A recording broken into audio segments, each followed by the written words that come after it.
Hey everyone, I'm Hashim. Welcome back to the channel. Today in this video, I want to talk about diffusion filters for photography and video, something that I've been seeing increased use of lately, and I think they're growing in popularity a little bit. And I thought I would share this in case you're fairly new to the topic of using diffusion filters. I've been using them for a little while for both photography and video. And one of the more popular filters on the market is by a company called Tiffen with their Pro Mist line of filters, with this one here being an example.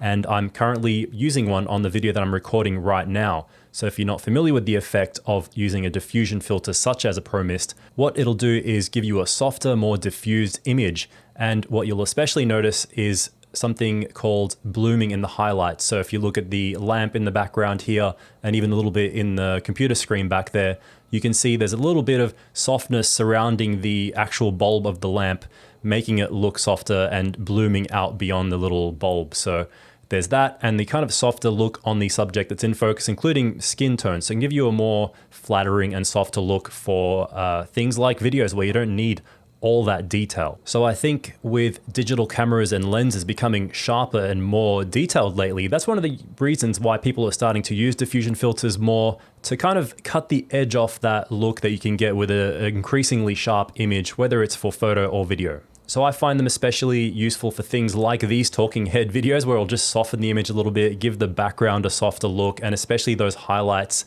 make them more pleasing to the eye and less distracting. So what I'm using right now is the Tiffen Pro Mist 1/8 filter. They come in different strengths. So 1/8 being fairly subtle, then you can go up to 1/4 and half, which is even stronger, and so on. So to demonstrate what it looks like without the filter, I'll just take it off now. And you can see that's without the filter, and I'm going to put it back on. So that's with the filter back on again, and I'm going to swap it out for an even stronger 1/4 filter now. So that's with the 1/4 filter from another company called the GI, which is their diffusion filter, and you can see a more intense effect, especially with that lamp in the background, which is now blooming or sort of bleeding the highlights into more of the surrounding area and giving a more soft and hazy look to my face. And once again, if I take it off, there you go, that's with no filter at all. So I hope that gives you an idea of the effect you'll get when using a diffusion filter. And there's various options on the market, including another one that I like using, which is the Tiffen Glimmer Glass.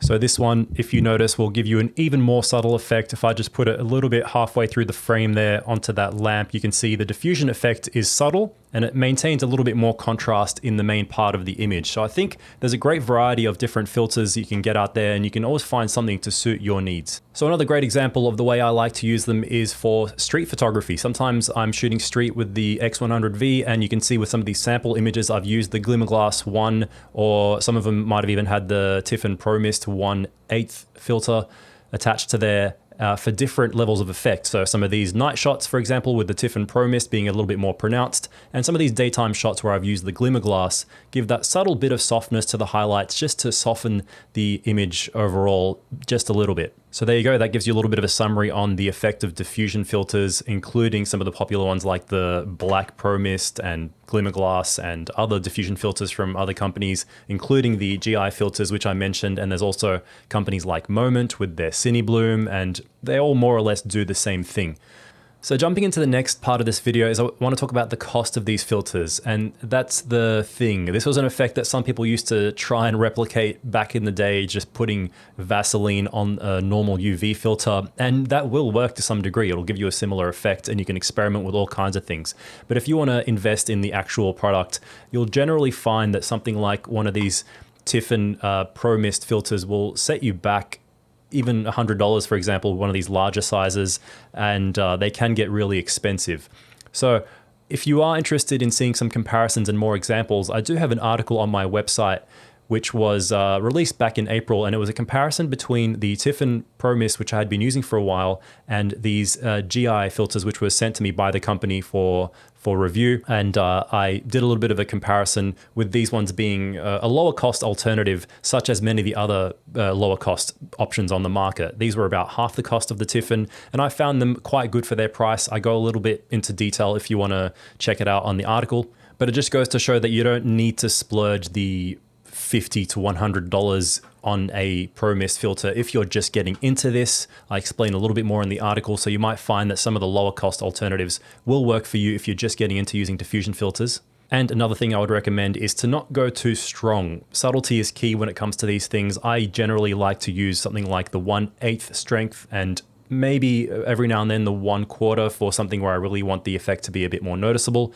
And more often than not, I actually like to use the glimmer glass, which is quite subtle and it maintains the contrast without softening too much of that in your video or photos.